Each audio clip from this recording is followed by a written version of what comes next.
Hi everyone, a big hello to all of you. I'm Joey. Hi, and I'm Janise. And we're both from the Google Developer Relations team.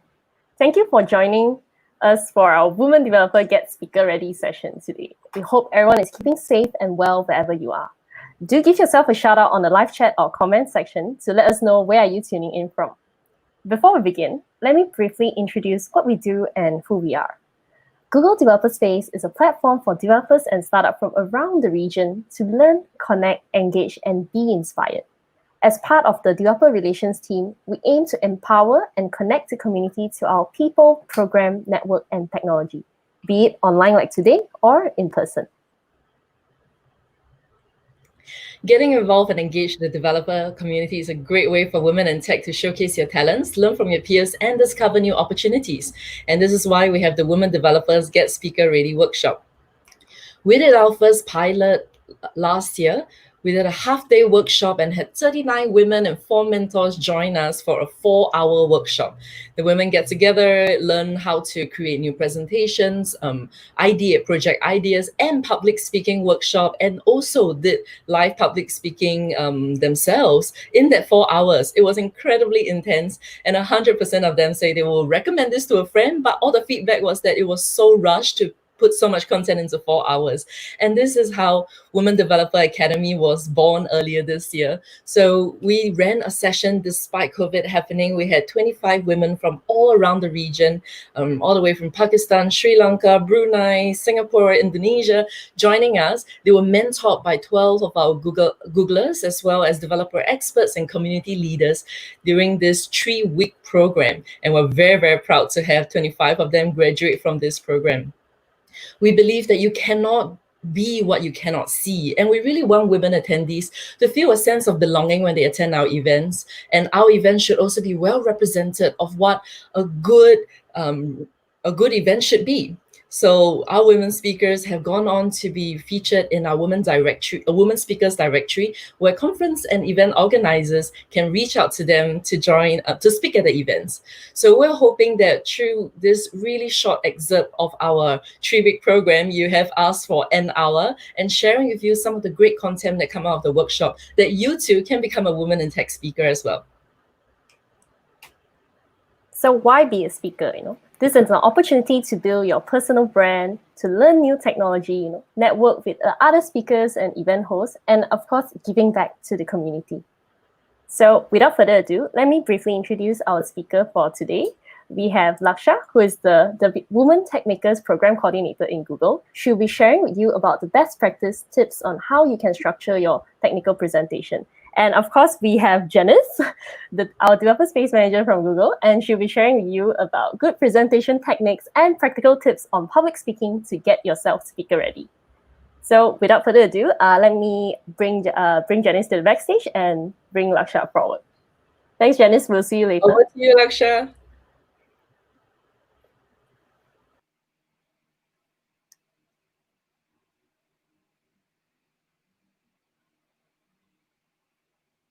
Hi, Lakshya. How are you? Hi, Joey. Nice to be here. Thank you so much. Yes, thanks. Good morning to you. I know it's pretty early dialing in from where you are right now. Yeah, but yeah, it's all good.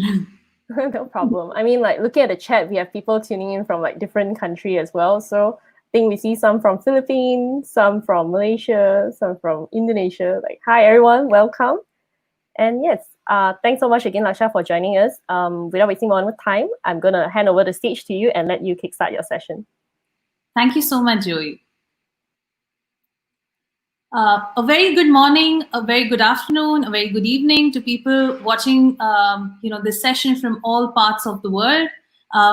It's my pleasure to be here. I'm Lakshya Sivaramakrishnan. I work with the Developer Relations team based out of India, and I manage the Women Techmakers program there. Women Techmakers is a program with a mission to provide visibility, community, and resources for women to join, thrive, and lead in the tech industry. I'm here to talk to you about creating great technical presentations. In this session, we will share best practices on how you could structure your presentations in a way that succinctly tells a very compelling story, and tips on what to do, and most importantly, what not to do in creating a great technical presentation. Many of the best presentations frame their journey as a talk, starting out from what exactly led them to the problem, presenting the problem, describing the search for the solution, and finally there's an aha moment, and the audience perspectives, change to just know about the key takeaways that the audience can leave the session with. What we are going to be using here is a storytelling structure to ensure that our presentations say a story while they are technical enough. So let's dive deep into each of these problem areas and see what we can learn from there.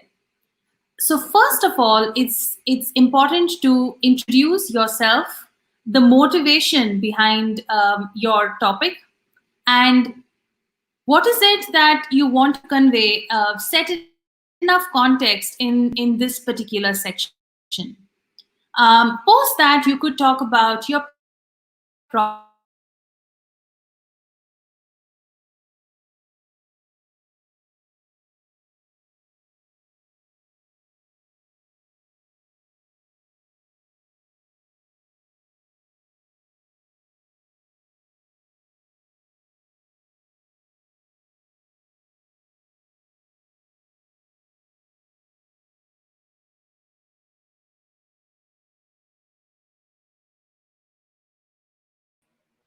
Hi everyone, sorry for the interruption. I think Lakshya is experiencing some connection issue. Let's give her a minute to get back online. Thank you so much.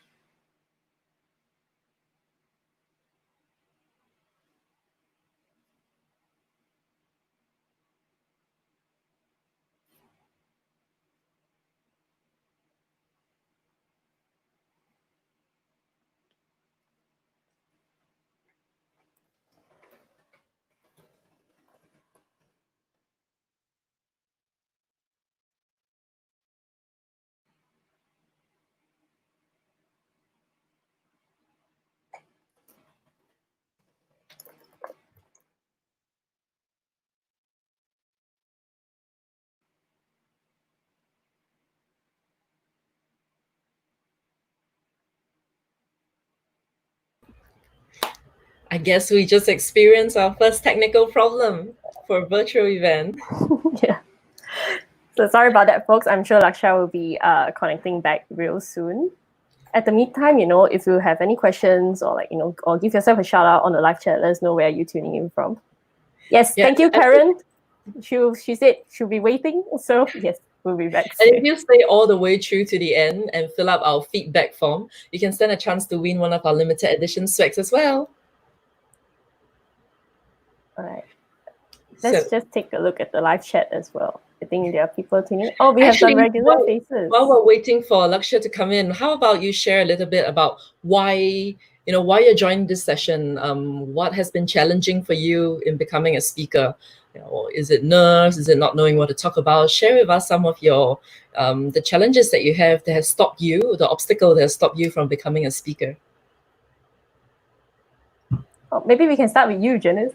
What stopped you at the beginning while we're waiting for the answer? It's going to take away a little bit of my content later, but I'm very nervous when I speak. And when I am very nervous, I speak really fast. And I already speak very fast in real life. So what stops me from speaking at events is sometimes just the nerves getting on the stage. And it's so interesting, like Joey and I work together on a daily basis. I could talk for hours nonstop. She wouldn't be able to get me to stop. But if you tell me you have 10 minutes to talk about something, I'm like, this is so important now because you got to cram all this information in that 10 minutes and it becomes so important. There's so much pressure on exactly what you're going to put in that 10-minute content.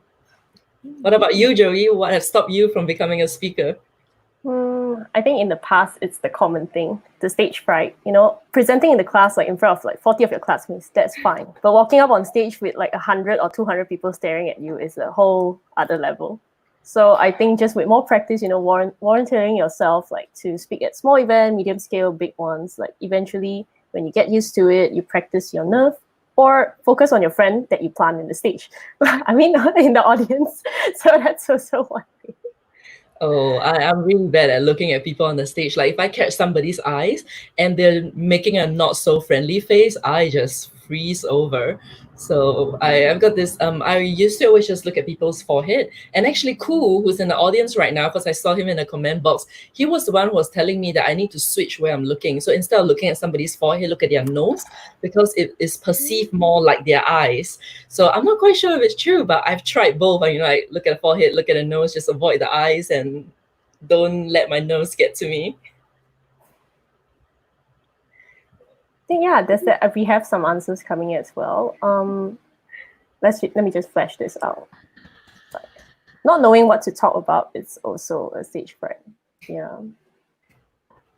We weren't going to address this today about not knowing what to talk about. I mean, like briefly, Lakshya will be sharing about the storytelling technique. But since we're waiting for her to get connected again, one of the tips that we give our Women Developer Academy attendees is that, you know, kind of like do a little design sprint yourself on the things that you're working on. What are the problems that you are solving at work, or things that, you know, you've been working on? You don't necessarily need to have like a project that you've done. The best practices that you've learned at work, the approaches, the tools you use. Think about, you know, how you have overcome challenges, and turning that into a speaking topic will be very helpful too. And not every talk needs to be, you know, going to the big data conference somewhere. You can always start small in a community, and maybe, like for example, there are junior developer meetup groups, or maybe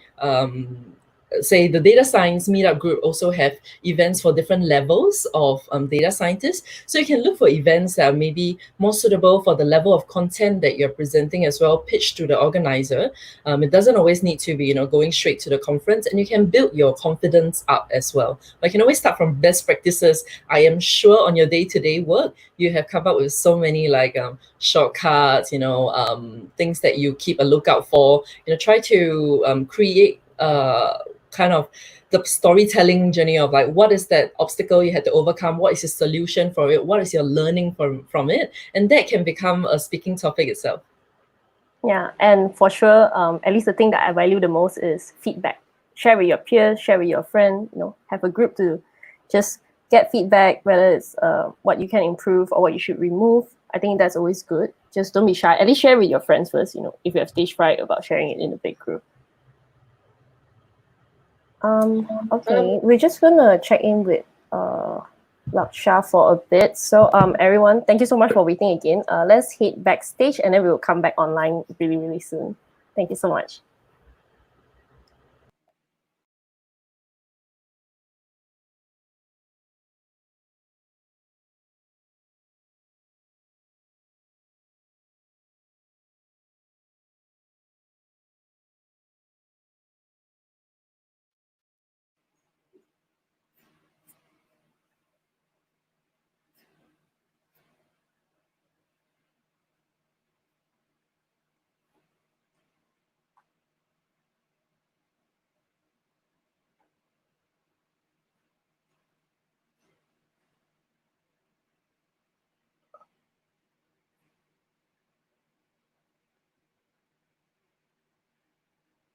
Hi again, everyone. I think Lakshya is still facing some connection issue. She's trying to get back online really soon. But, you know, to continue with the event today, I would like to bring forward our second speaker for today, Janise, who will be talking about public speaking. And without further ado, I'm going to hand the stage over to Janise right now. Hello, everybody. It's me again. Hey, Janise. So the stage is yours. I'll let you start first. Thank you. Okay, I'll see you back later. Bye. Sure, I'll see you in a bit, Jerry. So we were initially going to start with showing you how to present, how to prepare your technical presentation before we talk about how we deliver the talk. So we're going to reverse the sequence right now, and just bear with me when certain parts where I'm trying to refer back to Lakshya, I might want to cover it now to give you a little bit of context. But okay, so thanks again for being so patient with us while we had this technical issue. But let's get back to, you know, why you're here today. So speaking is one of the most powerful things we can do for our own personal brand, as well as to share our knowledge. And to me, I think one of the most important things, amplify women's voices and leadership in the world. As a woman, we've all been to tech events and conferences, wish there were more speakers like us on stage, or people who look like us, sound like us, or maybe even think like us. And this is why we're here today, I guess, to be equipped with the skills to get ready to go onto the stage, prepare a really good presentation, know how to engage your audience in a really good talk, and be the change that we want to see, bring diversity to the stages, because we know that the impact does not end on you going on stage. This is where it really begins. So I've been doing public speaking actually for 15 years now. I've spoke at numerous events in my career: client presentation, training workshops, moderating panels, speaking at conferences, and believe it or not, I still get really nervous and stage fright before I speak. So, earlier on, we were talking about, the challenges. And what do you think? What are some of these challenges that you have? Share with the audience, and you might realize that it's more common than you think. And for me, it is that tightness in the chest. I'm like, I can't breathe. The queasiness in the belly, sweaty palms, the racing mind, that's the worst for me, because I'm trying to grasp onto every word that I want to say and trying not to forget what is it I want to cover. And even right now, I'm like, I want to make sure I deliver the best content and make sure I share everything with everyone so they get everything that I had planned. And that sometimes throws me off a little bit and makes me really nervous. However, the largest obstacle that is holding women back is just this fear, right, of public speaking. Some of you, I know you shared that your fear is actually of, not knowing what to speak about or the content. But I think generally, the consensus is that there's that nervousness of going on stage, maybe people looking at us, and we are worrying how our performance could actually affect their opinion of us. But public speaking is actually a learnable skill like any others, and many of you here are developers. The same way you will pick up a new programming language, learn a new tool, we can go through the steps together today on how you can become a great speaker and take away some of the tips for you to actually prepare for your next speaking gig. So by the end of this session, I'd like you to look at this room here. Wait, this room over here, and feel more confident and equipped to be a speaker and be really excited about presenting instead of fearful. We'll actually cover that in a little while. So we're going to start from step one. Step one, there are 10 steps to this, how to become an amazing speaker, and we're just at step one. So every presentation needs to be prepared. And it does not matter whether it is a short talk or a keynote or a workshop, you need to prepare. And the first step is writing a story. So later, Lakshya will be going through this storytelling structure in detail, because that's how we are proposing that you can plan your technical presentation talk as well. But in the summary, in a nutshell, basically is introduce yourself, introduce the problem description. What are you solving for? Why should they be listening to you? The solution that you've come up with, what is this hurdle that you overcome? The results of your solution. Did it help your business achieve something? Did it help you achieve efficiencies? What are the results of this that make this sharing so useful for someone who's listening in? And the conclusion, as developers yourself, you know that you probably stand to learn a lot from the repository and information is already available on the web from other developers before you. So think about the conclusion of the project or the talk that you're presenting, and share some of these learnings or even the challenges that you have, because the next person who listen to this talk could potentially take this off and ideate something for themselves. So I think a great talk is one that makes people take action and not just listen and forget and go away. So after you prepare it can come both way and concurrently, but preparing your technical presentation as well as writing your talk. But people who know me in person know that, probably don't believe I struggle with public speaking, because I'm one of those naturally outgoing, chatty people.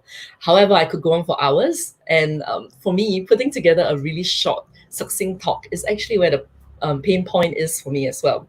So I know my time is limited. I want to make sure I get all of my points across. Normally what I do, okay, so there are two techniques here that you can do.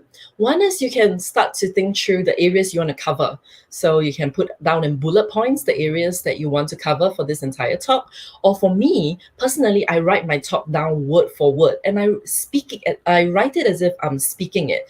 So it helps me structure the flow of my thought as well. And I know that my writing voice and my speaking voice is actually different. The words that I use are different as well. Because writing, sometimes I use words that I struggle to pronounce.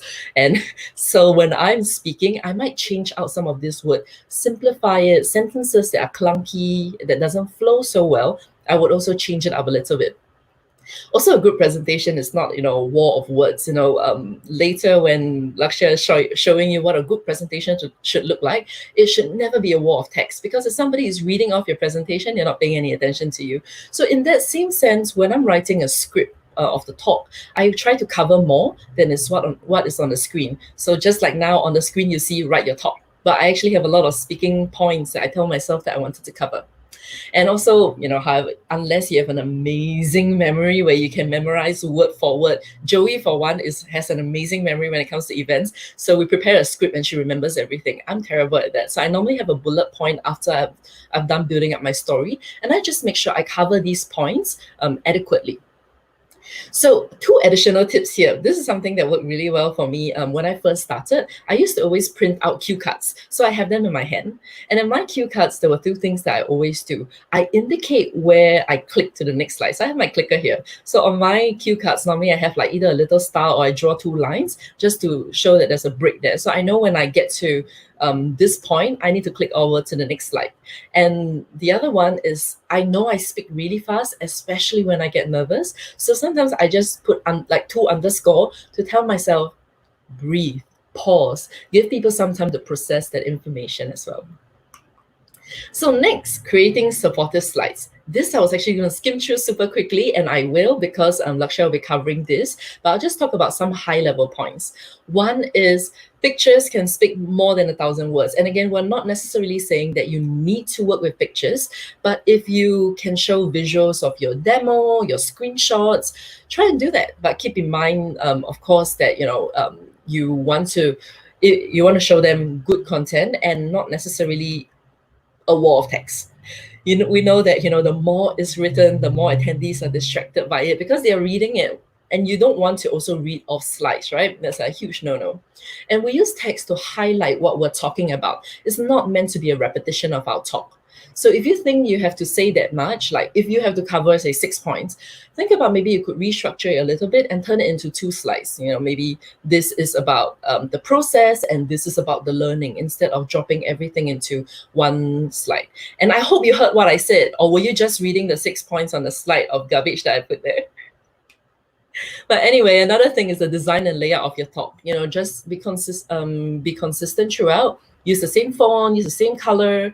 Try not to be too busy. Personally, I try not to use more than 2 fonts, size and font type, because after a while it gets really difficult for people to process which is which.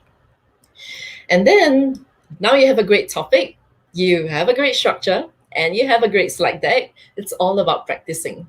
And trust me, practicing is super, super important. We say we know our talk, and sometimes I think we forget that we actually know what we're talking about. So you already know what you're speaking about because you wrote it. You are the subject matter expert. Trust yourself. You know you're going to be amazing. But the order of the slides, the structure of the talk, maybe they need to be practiced, especially if you haven't done it before. So here are a couple of methods to actually get to fluency besides just talking to yourself. One, for me, what I really like to do is I record myself rehearsing, especially now that a lot of these events are virtual. I can really do that and know exactly what it's going to look like on the other side. So I record myself and see, am I saying too much? Am I pausing too much? I have a little note there that always tells me, look at the camera, because if I'm looking at a screen, or actually I have an extension screen, so I'm looking here, I'm not looking at you. So I actually have a little post-it notes that I stick on my laptop to always tell me, look at the camera. So, you can record yourself, and then you would know, oh, wow, I was looking all over the place except at the audience, or I was using certain words a lot. So that is one way to review that. Another one is do a dry run without slides. So what sometimes I do is without the script, without the slides, I talk through the entire presentation, because it helps me understand the flow and make sure that it sounds right in my head as well. And another one, which I think is like super, super helpful, is find friends to actually listen to. I'm not just talking about, random friends or your neighbor next door, but maybe if you're a data scientist, look for another data scientist. Find somebody you can practice with, perhaps one in your own tech domain, and see if they understand your presentation, need clarity in any area, or maybe if they could also tell you to add in additional points that will make your presentation even better. And then I would suggest you go speak to somebody who is not in your same domain, because sometimes when you're with peers, you can go too deep. So find somebody who's maybe outside your domain and see if they understood at a minimum what your talk is trying to achieve. Because even if they didn't understand the code, they should get the value that you brought by sharing this topic. Next one, work with your weaknesses. Okay, you don't have to work against perceived weaknesses, but work around them and with them. And what I mean is, for example, avoiding words that you have a hard time pronouncing. I know I speak very fast, and I know that sometimes when I speak really fast, I don't pronounce my words really clearly. So I try to pick words that are simpler, so I don't end up, tripping over my own word. It's not meant to be a tongue twister. So another thing, this is more relevant probably in a live event. There are a lot of people going and go like, can everyone hear me? Okay, and then they don't use the mic, and then as they talk, they get softer and softer, for example. So if you know that you have a softer voice, or you're maybe not so confident speaking, sometimes you tend to get softer as you go along, use a mic. Know what your weaknesses are and work with them. Or for example, if you know you have an accent, I insist I don't have one, despite what everybody says. If you're speaking, you're traveling to somewhere to speak in an event, and it's not your native language or so on, you can consider, you don't have to, but you can consider addressing it during your introduction. Like, hi everyone, I'm Janise. I came here from Singapore. Thank you so much for having me here. It sets a bit of context as well. A tech talk is not really a test in your Oxford English, but setting the context might help people become more accommodating as well. Another one is checking the setup. So, the day is finally there, you arrive at the event location, you're ready to go, and Wi-Fi is not working, the laptop won't plug in, your demo is not showing. There could be a million things that could go wrong. So, super important, check your tech setup. There are a lot of things that could go wrong, and we normally say that, for presenting at an event, although the organizer might have a spare laptop there, bring your own. Just bring your own, just in case. You never know. And if you're presenting on your own laptop, because many of you are, are tech presenters, you might have your own demo that you want to share, then make sure that you find out, are they using like VGA or HDMI cable? Do they have adapters? Do you need to bring your adapters? And another thing, your screensaver. Make sure it's not going to turn on. Turn off all your notifications. Nobody's going to pop up midway and go and make small chat with you while 100 people are looking at your screen, for example.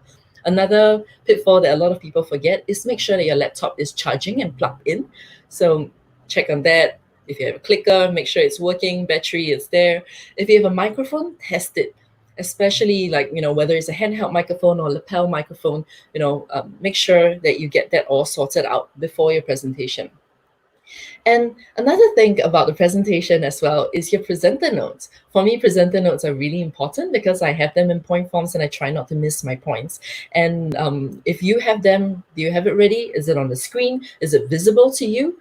For me, especially for virtual events, this is a top tip. I love it. I put my presenter notes right under the camera. So if I were to forget a point, or if I wanted to make sure I have everything covered, I just glance down for a little while and I can pop back up again. I just did that really quickly, and it's quite subtle, but my notes is just right by the camera, so it doesn't look like I'm turning away and in another place altogether while I'm trying to get my shit together.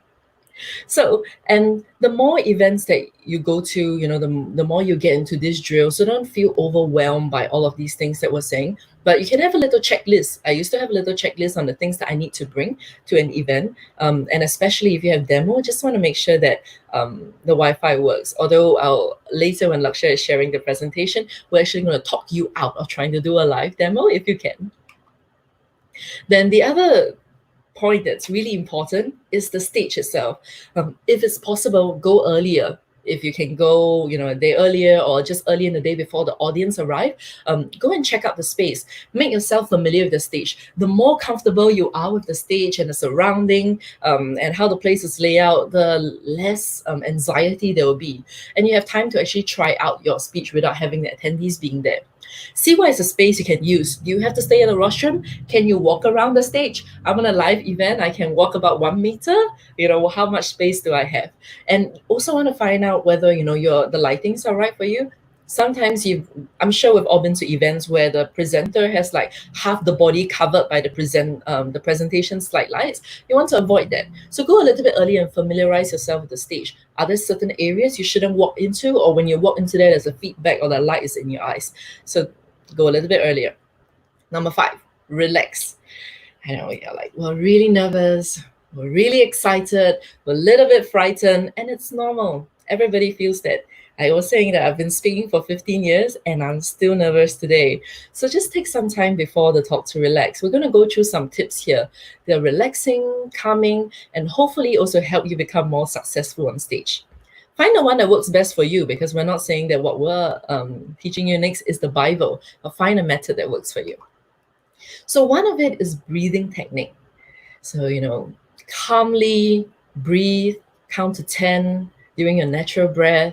Do many deep breaths, walk around, maybe be silent. Maybe you don't want to be around people before you speak because maybe that makes you nervous. And maybe you don't want to be trying to memorize your script at the last minute. And you just want to take a moment for yourself to calibrate. So breathing techniques, find one that works for you and you can try that. Another one, this is the scientific effects of power posing. And as women, maybe you've heard of this many times before. It's made popular in recent years as well, talking about how we can do more power posing to try and build that confidence and, get into that space. So instead of, being in almost like a self-defeated pose of being really nervous or like, oh shit, I'm so anxious right now. How do you get a lot more confident with yourself? So these are some of the poses. And if you're at home, nobody's watching, you can get up and do it together with me. So think about getting into these power poses for like 2 to 5 minutes. You can put your hands on the hip and just walk around. You're like, all right, this is going to be awesome. I can do this. This is going to be awesome. I feel so good today. This is going to be awesome. You try to do that. It's okay to be silly. Nobody's looking. Find a little quiet room, do this power poses 2 to 5 minutes, and trust me, you actually feel a lot more empowered after that. And while you're doing that, think positively. Visualize yourself giving that really successful, really amazing speech. So don't go into power pose going, oh shit, I'm so nervous. Oh, this is so hard. Why did I get myself into this again? Not that. You're going like, I can do this. I'm going to go be out there and be awesome. I'm so excited to be a part of this room. I can't believe I got invited. Yes. So the next one is the power of music. A lot of people have go-to songs, calming songs, energizing songs.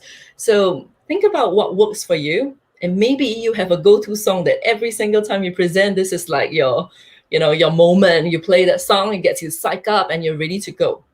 For me, actually, one of the best tips is I actually don't like music because it distracts me a lot. So for me, and again, I'm saying this point because it can be anything, and find one that works for you. So for me, one of the best tips that was given to me was actually a friend who was telling me that the fear that I'm having, the nervousness, the anxiety, actually is the same emotion as excitement.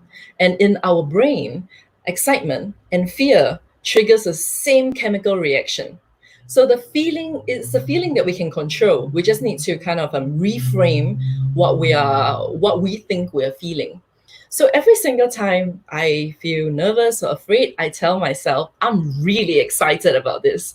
So if you actually see me before I go on stage for an event, I am ridiculously excited. I go and I'm like, oh, hey, I'm really happy to be here today. Thank you so much for inviting me. Hey, great, what a wonderful audience. Great room. I'm super excited, let's do this. And I'm saying this because I'm nervous, but I'm psyching myself up. So when I got on stage, I'm like, hey, everybody, so glad to see you here today. We're going to be talking about, and try that, that fake it till you make it, energizing thing. Sometimes I do some like star jumps for good measure before I actually go on stage.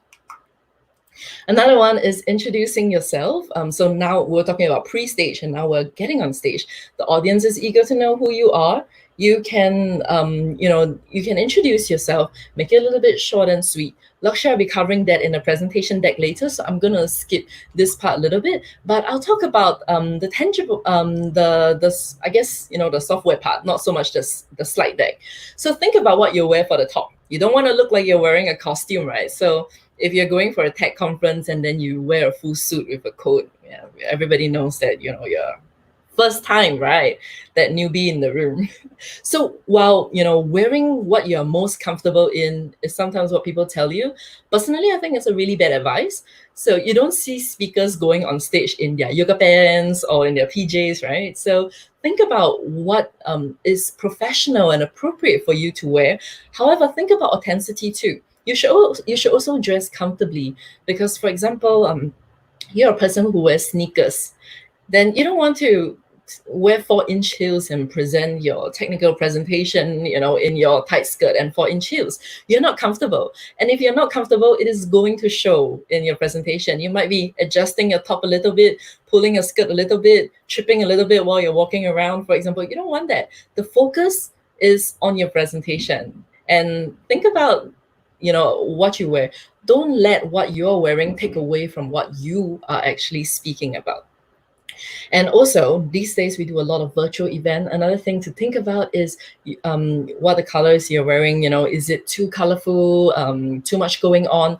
And if you're doing a virtual event, just avoid stripes. It just doesn't show up well on the screen. And another thing to think about when we dress for the occasion as well is, again, what mic are you using? If they're putting a lapel mic for you, is there a place they can clip onto? Are you wearing something a little bit too low to be clipped onto? Do you have a collar? Or where's the wire going to go? Is there a place that you can clip onto? If it's a dress, do you have pockets you can drop the battery pack into? Or is the waistband strong enough? Or are you wearing a two-piece so the wire can go down the back of your shirt and tuck the back of your jeans, for example? So think about what you're wearing and find out what is the what are you going to be using there. For example, if it's a handheld, maybe not so complicated. And then this other one is a tip, especially for panels. So I've been to events before where I'm wearing a dress, and then I go there and everybody's on high stools.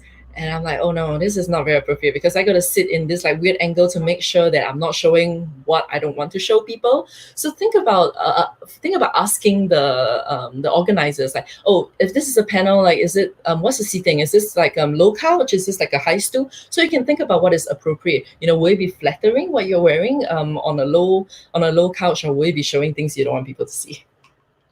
Then another thing is you want to make an impression, right? So when you're on stage, use open, friendly, calm body language. When if people have already introduced you, you don't need to introduce yourself. So earlier on, if you notice, Joey make the introduction for me. I didn't jump in and take another 10 minutes to introduce myself. You are here to hear what I have to share, not to learn who I am. So think about that first impression. Maybe if somebody's already introduced you, go straight into your point, and definitely don't do a whole biography and make long speeches about something not relevant to the topic. Another one, owning the stage. Okay, so this is a little test that we're gonna do. So if you look at this picture, guess what color represents words, which percentage represent body language, and which percent represents tonality. And what do you think is most perceived in a communication? You can make some guesses. And Here's the answer. So if you look at this, you notice that words make up 7% of communication. We're not saying that the content is not important, but we're saying that there's so much more to it. Like if you avoid eye contact and throughout the whole presentation, you were just looking down at your deck and reading off your slide deck and clicking off to the next slides, it's going to show. It doesn't matter what you're going to say, they're just going to be staring at you, staring at your computer and never looking up.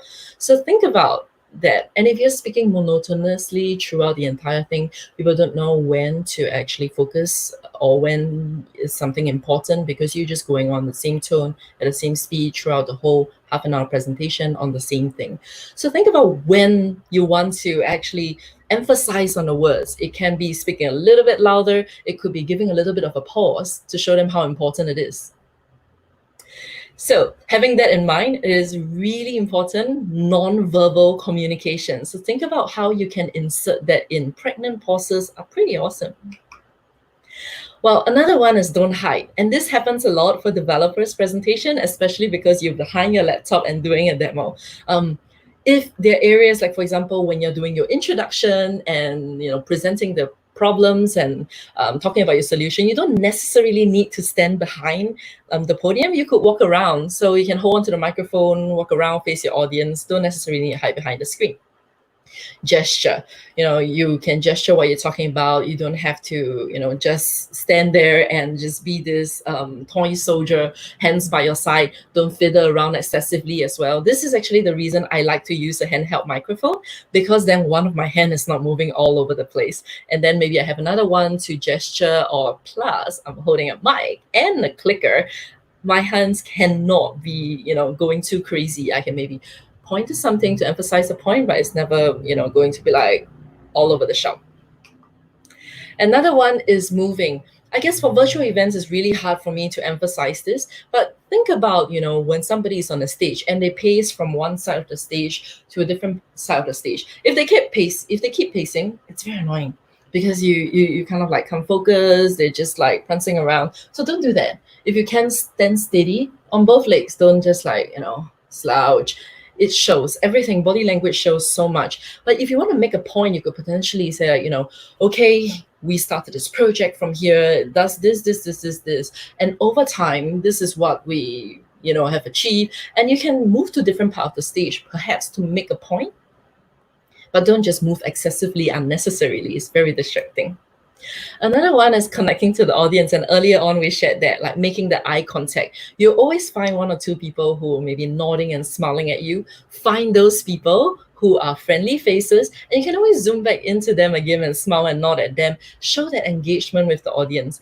And for myself, I find it difficult sometimes making eye contact, so I tend to scan kind of midway across the room. So instead of all the way at the back of the room, it's so obvious, I kind of like midway across the room, just like scanning through, smiling at people, nodding, and then I will look at their forehead or their nose for a little while and just smile at them, and that helps me, keeps my nerves away.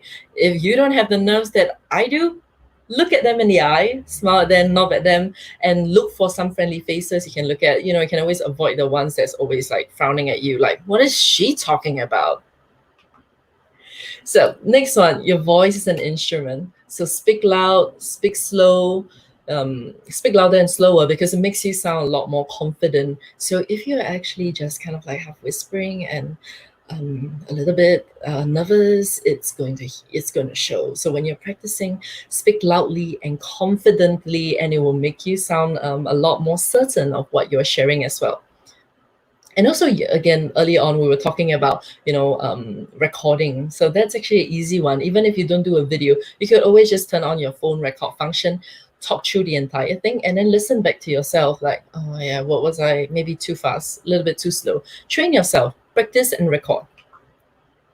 And we're getting to like point 8 of 10. Don't panic. No matter how prepared you are, there will always be situations. Make sure you're prepared for that. But your audience is really your friend. Just know that everybody in the audience wants you to succeed. They are really in favor of you. Everybody in your audience wants you to give a good talk, because they are there to see you give a good talk. They are not here to see you fail. So no matter what happens, breathe. Collect yourself. You're getting a little bit nervous? Breathe. There is this tip that I really like. If I forget my lines and I'm trying to think of what to say, I might just grab a glass of water.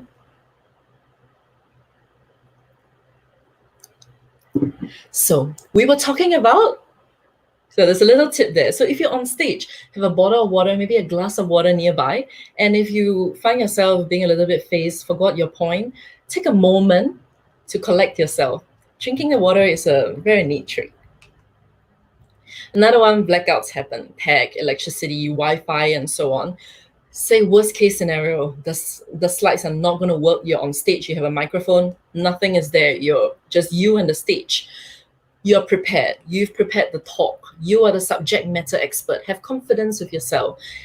If the tech is not going to work, just drop it. It's fine. You can still go in there and talk about what you built, how you build it, what have you achieved, who you are, and take maybe the opportunity to engage with the audience. Don't give up. Don't stand there for half an hour trying to fix the technical problem, for example. So think about what you can do and maybe even prepare for worst case scenario. And stay on track. This one is very important. I mean, we've actually seen events before where all of a sudden a fire alarm went off, or there are people in the audience who keeps talking really loudly, for example. You can, there are two ways you can do this. One is you can either address it, like for example, the fire alarm went off. You don't have to talk over the fire alarm.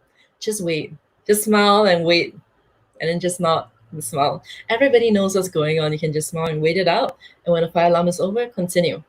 But let's say if you have an audience who is speaking very loudly, like really obviously and rudely, you could potentially just pause and just look at the person and just pause. And either the organizer or the audience themselves might just, quieten down. So that's another way of doing it. And then questions, I think this is the part that could be a little bit scary for some people, where you get asked really tough questions. You don't necessarily have to answer every single question right away. Don't be afraid to say, let me come back to you later. I was like, oh, okay, we can take this offline and I can meet you by the stage once we finish this session. So don't be worried about actually addressing these questions at a later stage. And then wrap it up. You've delivered your content. It's time to wrap up your talk. Conclude, summarize. Summarizing your talk, sharing the key takeaways and a call to action is super important. And last but not least, share your contact details. And handling questions as well. So if you're answering the questions, again, keep it to only a few. You want the majority of your talk to be about what you're sharing, and maybe keep 2 to 3 questions at the end. If you leave too much time for Q&A, you're actually taking away the opportunity to share your project. But if you don't give them time to ask questions, then you might not be able to take away some things that you could do better for your own project as well. And then follow up after the talk. So it's time to leave the stage, but your job, there's one last step that you can take. It's a great time for networking. Take the time, meet other speakers, thank the organizer, be available for the attendees. If you can't, maybe tell them, I'm sorry that I can't stay later. However, you can reach me on my social media here or on GitHub here. And last but not least, enjoy yourself. So here is a summary of everything that we've covered. So number 1, write a story, create great slides, practice, check your setup, relax, introduce yourself, own the stage, don't panic, wrap things up nicely so people remember what you say, and follow up after the talk. Give them a way to engage or reach you. And one last slide here, actually, because with so much virtual events that's going online, we just want to make sure we cover this. So, you make sure you've got like good quality web camera, landscape mode, don't do the portrait mode thing, whether you're using your phone or your laptop. Your background, is it too cluttered? Are there too many things? Do you want to remove some of these objects? Are you in a place where people are walking behind you? Do you have an overhead fan casting shadows behind you? Lighting, is it too bright? Is it too dark? I actually have a ring light in front of me so that it gives me, sufficient lighting to light up my face. If not, my room is a little bit too dark. And then eye contact. You want to position this at the eye level. I could very well be, somewhere here or looking up or, looking down. A lot of the presenters look down when they're doing virtual events, and it's really uncomfortable. So try and be at eye level, look into the camera, remember to give people eye contact, even though it's just that little dot on your screen. Do that. And So that's for images. And also clear your desktop in case you have to toggle between your screens and demo. And for sound, quiet background, try to make sure there's no echo and ambient noises. If not, you can always put on the headphones and make sure your devices are silent. So before I came into this, I turned off my Google Home, which seems to always be listening to me as well. And I turned off all the alarms on my phone, turn off all the notifications, make sure everything is silent and it won't interrupt your talk. And of course, configure your audio settings in device and in virtual event software. When I was coming in as well, my device was wanting to use a certain camera, the virtual platform was using another mic or another headset. So you try to configure all this, be there about half an hour ahead with the organizer to get that figured out. So that's it. It's all about you taking the leap now. You know that speaking is a skill that can be learned today, and you can definitely try it out. So take the leap, go on stage, find a community meetup, find a conference. There are a lot of call for speakers. Put your name in the hat. Joey actually will be sharing later on how you can stay connected with us and you perhaps even join one of our open mic nights. So you'll be amazing. Trust yourself. Thank you. Thanks so much, Janice. Those are really, really useful tips. And I can definitely relate to the blackout, but in this case, the virtual event blackout. Yes, so thanks so much. If you have any question for Janice, please drop it in the live chat or comment section. We will get to it after we finish Lakshya's session. And yeah, so thanks so much, Janice. I'll be moving you to backstage now to bring Lakshya back on. Looking forward to Lakshya's presentation.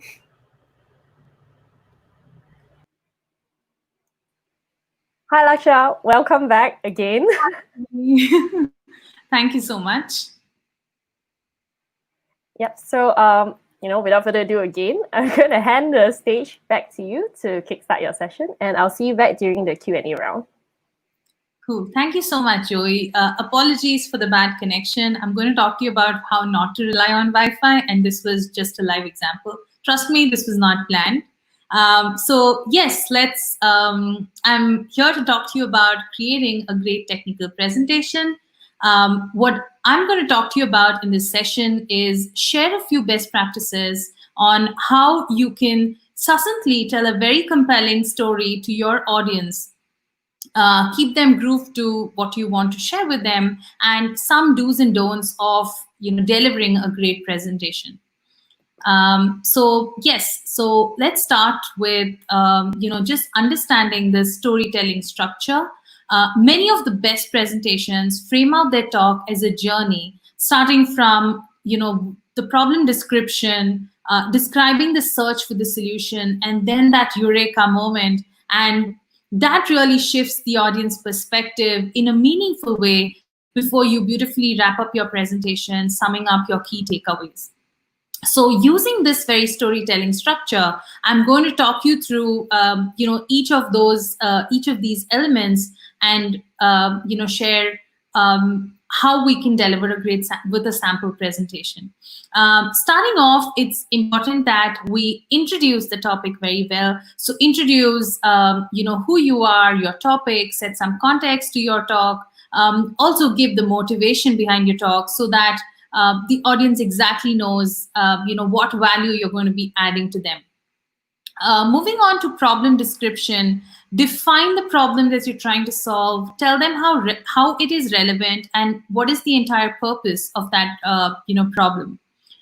We then move on to the solutioning phase, where you talk to them about how did you arrive at the solution, what were the outcomes of the solution, before taking them to the results phase, where you're going to summarize your impact. You're going to tell them how did you achieve what you achieved, and then move on to the conclusion phase, which is, by the way, really important, because here's where you're summing up your key learnings, talking to them about what are the insights you got behind building this entire solutioning. And if there's time, ensure that you have some time for Q&A so that they can engage with you more like a dialogue. Without much further ado, let's look at the introduction. What I'm going to be doing is walk you through a sample presentation from one of our past speakers and show you how they went about their presentation using this very storytelling structure. Starting off with introduction, so here's where you have your title slide, just briefly put your name and your designation there, and then you take a slide to introduce yourself, tell them who they are and why they should be listening to you. Ensure that you keep it crisp and not too much text on the slide, so that people also listen to your story while you're sharing that. This is where you state what exactly your problem is. Just give them enough context to what your talk is going to be about, and then also move on to the motivation behind giving this talk. So this covers your introduction phase. Moving on to the problem description, here is where you're going to be talking about what is your problem statement, what are you looking to achieve out of this problem. So here are a few things where you're going to talk about what is the project that you're going to be presenting in the rest of your talk, and what is the value that you will be adding to them with your presentation. Moving on to the solutioning phase, this is where you talked about what are some of the considerations, what exactly is your solution, and how did you arrive at this solution. So here what I want to have you notice is that there is a gradual reveal method. So to illustrate that, we're not overloading our audience with all the information on one slide, but we're gradually taking them through the solutioning journey.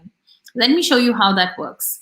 So here, the speaker talks about how are they going to solution for the problem statement mentioned, and then you incrementally build it so your audience understands what are the blocks that go in, what is the high level architecture. There could also be multiple considerations, right? So you also propose one solution and then say, how can you better it? For example, in this case, here's an additional proposition, building with serverless. So you explain, what is it that goes out, what is it that comes in, and finally, this is your high-level architecture that you want to leave your audience with. So this would be a great solutioning journey for the audience to understand what is the thought process that has gone behind the solution. And then you take some time to, say, what did your project achieve? What did you try to solve? What were your outcomes? And what should the audience take away from this session? So here's where you talk about, few of your features. A picture is worth 1,000 words. So we show them how exactly that, that demo looks or that picture looks, and they can instantly visualize what you're trying to solution. The last phase that we move on to is the conclusion phase, and this is where you share your learnings and insights with your audiences. Here's an example of how you could, share your learnings, your conclusions, your insights. Also add, insights around what is the value, what is the revenue that you're saving with a solution like this. Here are a few insights. This is how we can convey a few insights, a few learnings. You never know, maybe somebody from the community can pick one of these challenges and turn them into opportunities, and it could be a potential another talk. So it's important that you give this visibility to your audience. And yeah, you finally, if you have any question answers that you want them to answer, questions that they have for you, you always leave some time for Q&A. Finally, you conclude with a thank you note. If you're interested to share a few resources that you use, feel free to put that up on the slide. Also ensure that you have your contact details in case you are interested in having them contact you post the session. So this is how you structure your presentation if you have a great story. But what if we don't have a great story? It's not always going to be a rosy picture. So because some of the content might not be made for a storytelling format. So this is where you use another technique that I'm going to tell you about, where you ensure that your presentation has a clear start, a clear middle, and a clear end. And the method that I'm going to tell you is the tell, show, tell method. So what this would do is this would ensure that the audience understands your narrative very clearly.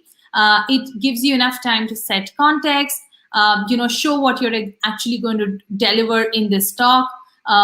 Also, in the middle, in the show section is where You deliver what you actually promised them that you would deliver in the opening tale, and you close off by just highlighting a few of the benefits and learnings.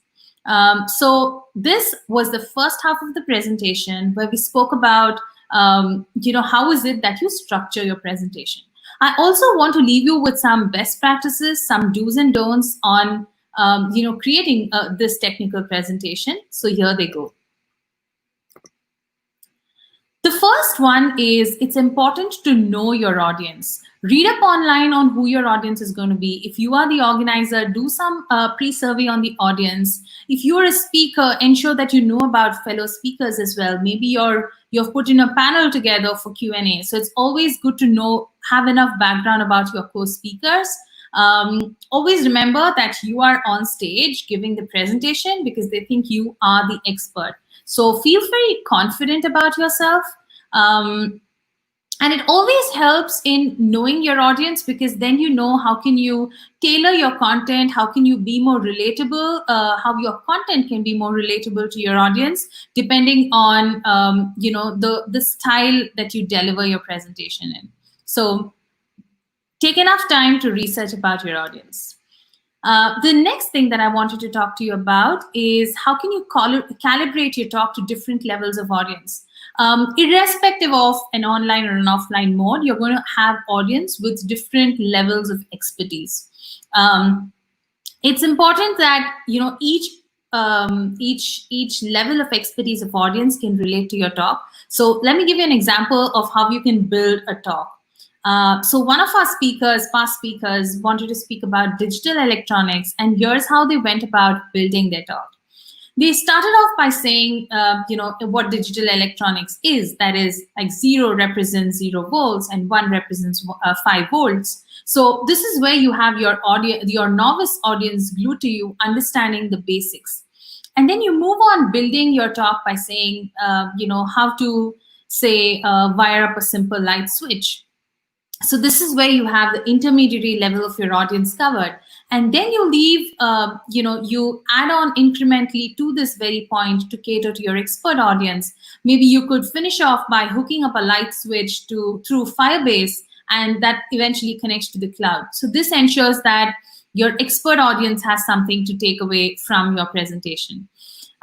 So ensure that, while the beginning of your talk is understood by all your audience, maybe the middle section of your talk, the second incremental stage, just ensure you tailor it a level below your technical expertise so that the intermediary section, so majority of your audience understand your talk, and ensure you leave a few nuggets, 1 or 2 nuggets for the experts in the room to take away from your session. So yeah, that's how you can calibrate for different levels of audiences. Cool.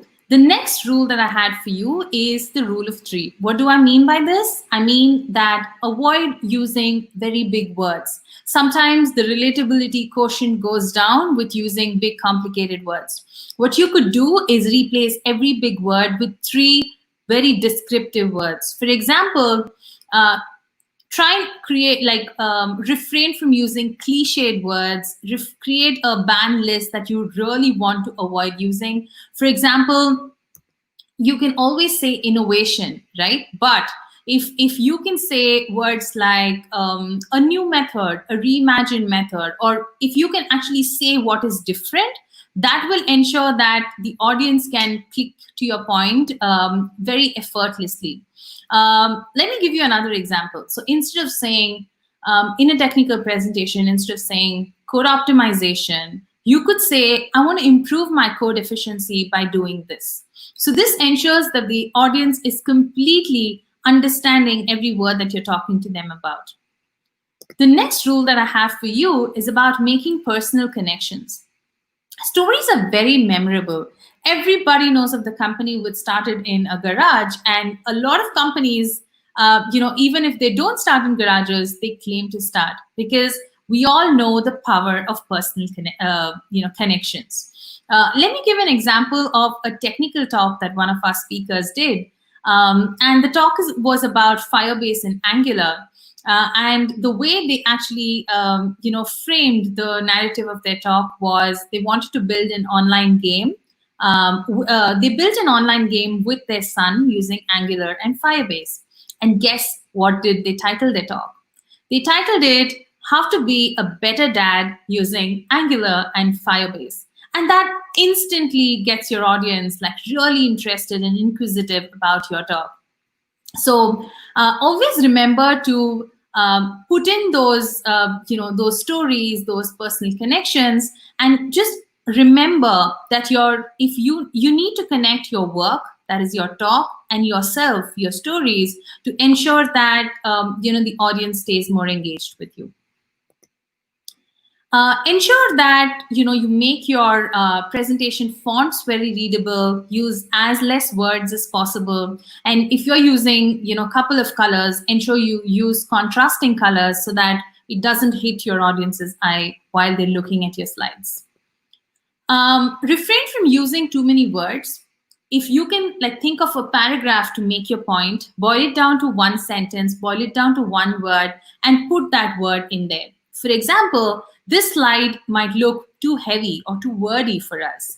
But just imagine if we can just pick the, the core words that you want that convey your point. And you could spend time briefly explaining each of these while you speak, but ensure that your slides are not too wordy. If it's a technical presentation, I'm sure there's going to be a lot of code. So ensure that, you don't use more than 6 lines on your presentation. Ensure you use syntax highlighting so that audience is not cut off by the overload of information, especially with codes.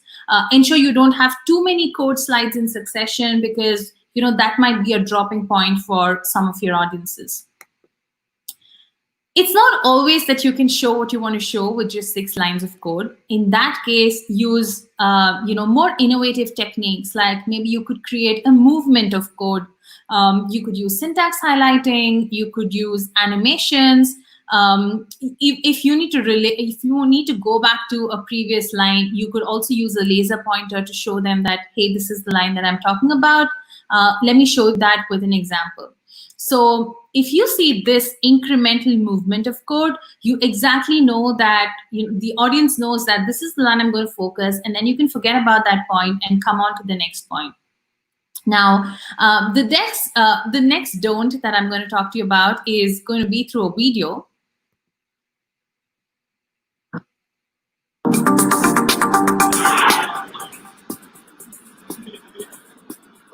All right. We're going to switch over to some backups here. I have a feeling we might have the same problem.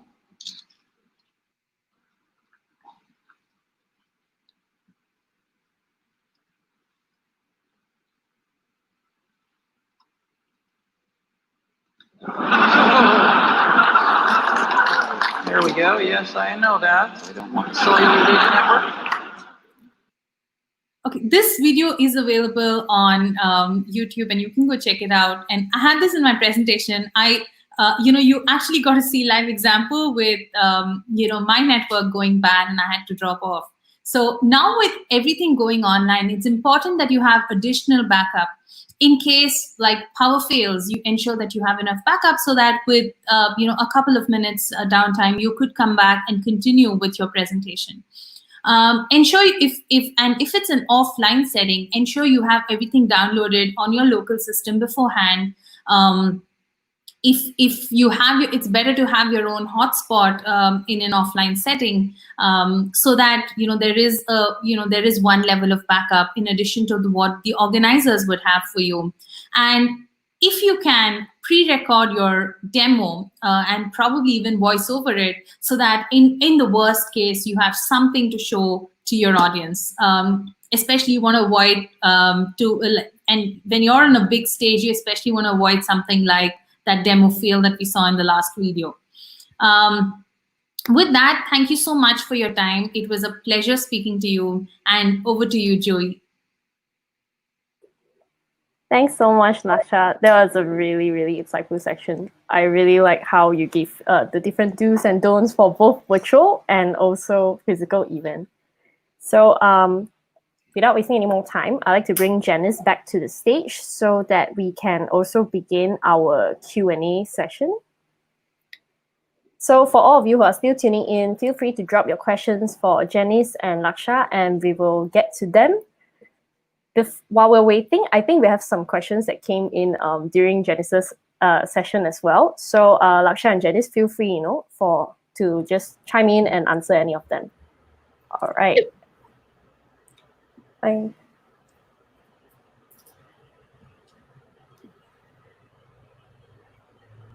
Okay, so here's one. Use notes for in person. Yeah. Oh, I use cue cards. Normally, if I actually don't buy the physical cards, I print them out on about a third, probably a half of a A4 paper, and I section them into slides. So I print and then cut them to be about palm size, and then I hide them behind my palm. What about you, Lakshya? Do you want have any add-ons to this? Like Aisha is asking, how do you keep or use notes for in-person presentation in this case? Yeah, I feel like 90% of my presentations are done without speaker notes, like without having, because that might get very distracting. But if you're really nervous, if it's your first time, yes, I think Janise got a great point. You could also have ask the organizers to give you branded speaker cards. A lot of events have branded speaker cards, so you just stick your get them early. Just stick your speaker notes onto that one so that it looks very professional as well. But if you can do it without that, that would be the best. Thanks for sharing. So while waiting for more questions to roll in, actually some of the participants shared the problem they face, as to speak or as a speaker. I'm going to flesh that out so maybe everyone can give your advice on it as well. Okay, so this is from Karen. Sometimes she feels like she's not yet an expert on the topic, but the community was just so humble and the culture is more than just knowledge sharing and support. So do any of you folks have any advice on, if they don't feel like they're a professional or have enough expertise to speak on a certain topic? Like what would you advise for this person? I think this is not a question. I think she's answering someone. So that the community is humble and the culture is about knowledge sharing and support. So even if you're not an expert of the topic, it's probably all right. I think Karen was trying to give somebody some advice. Thank you. I completely agree with you, Karen. The developer community culture is really about sharing and learning. I've not seen people who are like really critical at an event before. So you are right.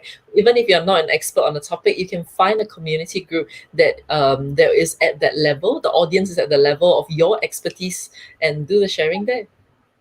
Yeah. My 2 cents to this one is there have been a lot of presentations which I probably would be an intermediary expert, like somewhere in the middle level. But I always find it good to call out that, I know a lot about this topic, but I'm sure there are more experts in the room. So feel free to pitch in wherever you want to contribute. And that's in the best interest of the community because you're also fostering the culture of collaboration here. Absolutely. I agree with that too. I also want to add on that we actually do receive a lot of this, at least for me and Janise, we get a lot of speakers who are not really confident. It's like, oh, can I really do this? What if they throw me questions that I don't understand? But, as Karen mentioned, usually the community is very friendly and very humble. Like even if you don't know how to answer the question, continue the engagement. Let them know that, let's get together and discuss it. I don't know it as well. And there is nothing wrong with that. Yeah, we've actually seen speakers who at the end of their presentation do a call out for people who are working on the same problems to get together. So to look for peers within the circle as well. So it doesn't need to be just like I'm the expert, I share and that's it. But you can also look for your own tribe within the audience. Exactly. So I think this also answers a question by Dwi who just came in. So how to handle some question which I cannot answer. So I hope what we provided earlier. Yeah. Throw it back to the audience. Yeah. I think there's another question which also pretty much conveys the same meaning, which says, what if there's a question from the audience that you're not confident to answer? Maybe you could just add your insights and say, is there somebody in the room who wants to add more? which also gives you the confidence that while you're in control, you're also ensuring that you take feedback from others in the room as well. Yeah, and if it's challenging, for example, sometimes, in Asian context, the room is not responsive as well. So potentially you throw it back and nothing, nobody answers. For example, you could always say that this is really interesting. We can take this offline and have a chat about this. Have a chat about this later, or let me come back to you with the answer. Let's make sure that we get each other's contact, and I'll come back to you. All right, so moving on, there's one question. I think this is a pretty interesting one. So is it proper to add in some jokes or sense of humor? Will it seem unprofessional? I can take this, but Janice, feel free to put in your thoughts as well. I think it is okay as long as you don't go overboard. I think technical presentations are usually very heavy to consume. So just adding in a bit of humor is always something that would work in your favor. Generally, I tend to steer away from humor personally, because I do find that humor is very personal, and if possible, I try to avoid it. But for example, one of our presenters, when he was presenting about himself, he talked about how he is from the land of durians, and throw in all these little jokes along, fun things along the way that makes him more human, more authentic, and more relatable. And instead of saying, "Oh, hi, I'm from Malaysia," he said, like, "I'm from a land of durians and nasi lemaks and stuff," and he made it a little bit more fun. So sometimes the fun element doesn't necessarily need to include humor, which could potentially be subjective, and definitely don't touch on certain areas which, politics, race, and so on. Like, don't do any of that. So it's not necessarily funny to anyone. So to add on to what Lakshya and Jenny say as well, at least based on my personal experience, I think you need to read the room, find out who are the audience. Like, is it appropriate to add in a joke? So this is not really a joke, but something that I tried out while I had a presentation with a group of university students. So they did not know who I was. It was my first time there. And what I did was I sat in with the audience at the very beginning. So when the MC finally introduced me to stage, I stood up and walked, and that became a very entertaining start of the session, and everyone started laughing. So that is also one way if you want to engage and catch their attention. So, which I believe it's very important to read the room and see who your audience are. In my case, it was students, so they find it really humorous, and then they paid a lot more attention to me while I presented. And moving on, there is one more. So what will be the best way to connect with online attendees during the session? So I think this is a very good question for the current situation and also for today's event. Would any of you like to start first? Well, I love the live chat function. It gives us the ability to, connect with the audience here, do this Q&A session. I mean, there are a lot of different audience engagement tools like, Mentimeter, Slido, they can use for questions and votes and so on. So you can always explore different tools.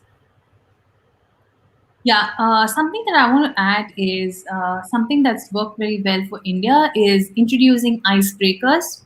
So your audience is not only going through, presentations after presentations, but they also have some moment where they have to think and engage with all the, fellow audiences. So it could be like a tech icebreaker, or it could be something just for fun. But just having those little elements will ensure that your audience is as glued to the entire event that it's very difficult to replicate what goes in the physical space, but this is one way that you can get closer and closer to it. Yeah. And again, throwing back this question to the audience, if you have any cool ideas on how to better connect or engage with the online attendees, please share with us on the live chat and comment. Conscious of time, everyone, so I think we have time for one last question. How about Veronica's? That's interesting. Okay. Yeah. So Veronica is asking, sometimes when we try to interact with the audience, but the audience does not respond, it makes the atmosphere very awkward. So how can we handle this very quickly, because it's making me more nervous? I mean, generally, early on, we're talking about, humor and so on, because people might not laugh at your humor, for example. But I do find that when you ask questions, especially at the beginning, engage the audience, hooking them with a challenging question, intriguing question, or a show of hands. How many of you, can you maybe in a group chat show, just, put +1 if you have experienced this before. And if you notice earlier on, to buy some time before Lakshya came back online, I did that as well. I was like, what were your challenges? What has stopped you from becoming a speaker?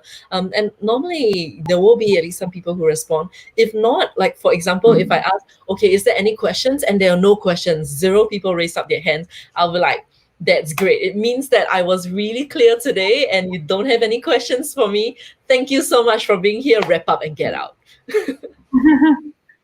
Yeah, so I think the way I understood Veronica's question is also, if you want to engage with your audience, say, what do you think is, how can you make something like optimization more descriptive?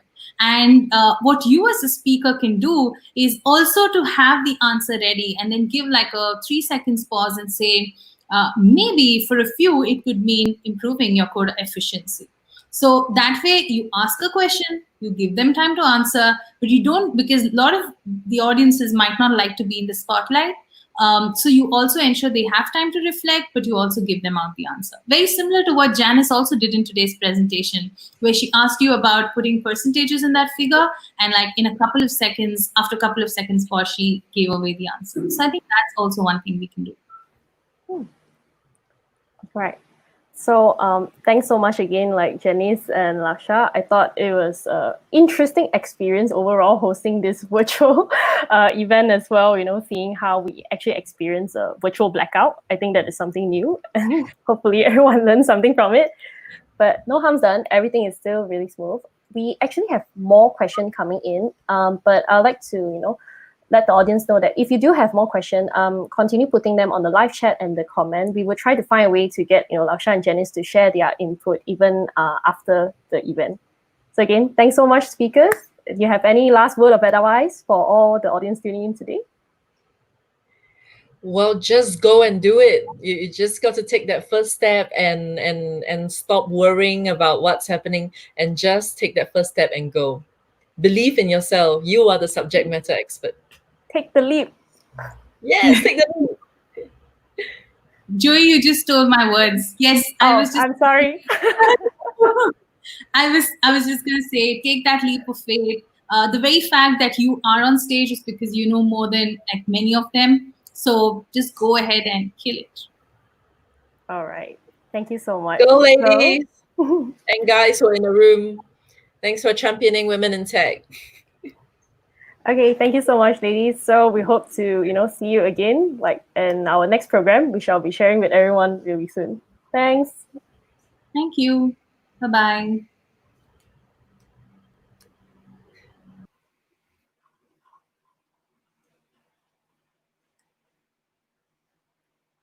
So thank you everyone once again for tuning in. Last but not least, we want to hear your feedback about this event. Let us know, what do you think about the session and what would you like to hear more? And as promised, I'd like to give you a little update. Next month, we'll be starting our registration for our Women Developer Academy. So for those of you hearing this for the first time, the Women Developer Academy is a fellowship program that equips women developers with the skills, resources, and support they need to become a speaker. The program will cover public speaking, technical presentation workshop, and mentorship by seasoned tech speakers to help women developers prepare and secure speaking opportunity. So don't forget to indicate your interest in the form, or simply follow us on our social channel for the announcement. And as mentioned earlier at the start of the event, we are also selecting a few lucky winners to receive some virtual swags. So do fill up the feedback form and we will get back to you in a couple of days. If you like to rewatch the session, you can always check out our Facebook page and YouTube channel. You can also stay connected with us by signing up to our mailing list on our website or follow us on any of the social channels. Until then, stay tuned for our upcoming event on our website and social channel. We look forward to seeing you again.